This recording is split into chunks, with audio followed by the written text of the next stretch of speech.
یو ځوان بیروزګار و. یو ورځ انټرنیټ کې په سایټونو ګرځېدو تر څو یې لوڅو فلمونو سایټ باندې سترګې ولګېدې. پکې کښته پورته شو.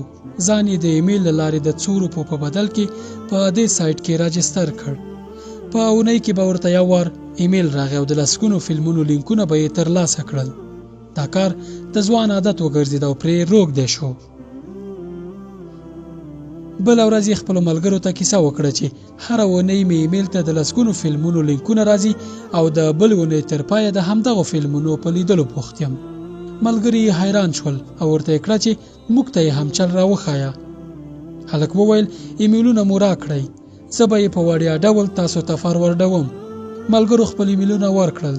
ځوان داسې سیستم جوړ کړی و چې کله به ورته ایمیل راغی په اتومات ډول به یې ملګرو ته هم ورتلو.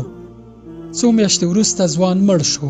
له مړینې وروسته یو ملګری ګوري چې د مړ شوي ملګري له ایمیل نه ورته د لوڅو فلمونو لینکونه راغلي. هلک حیران شو چې هغه خو مړ شوی، څنګه یې له ایمیل نه ماته ایمیل راځي. ملګری وایي د سایټ مرکز ته ایمیل وکړ او ورته یې وویل چې د دې ایمیل خاوند مړ شوی، لکن اوس هم یې ایمیل ته د لوڅو فلمونو لینکونه راځي او بیا زموږ ایمیلونو ته فاروردېږي. د شرکت لخوا یې د ایمیل ځواب راغی. له دې کار نه د خلاصون لپاره ضرور ده چې د مړ شوي کس د ایمیل پاسورډ تاسو سره وي. ملګری وایي هر څه کوښښ چې یې وکړ نتیجه یې منفي وه. اوس فکر وکړئ د هغه هلک به څه حال وي.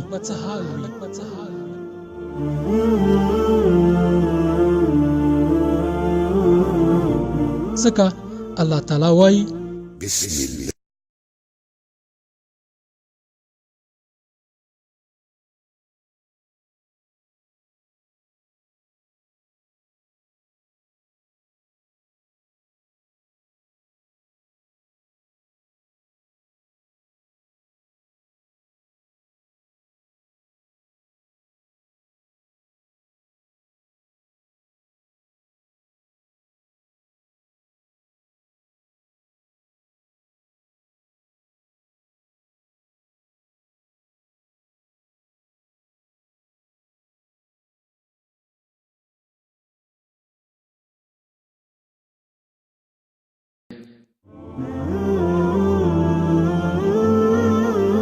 په خواله رسنیو کې د لوڅو انځورونو او فلمونو خپرولو هم همدا ډول حکم دی. که غواړئ چې په آخرت کې له عذاب نه وژغورل شئ د فحشا له خپرولو ډډه وکړئ.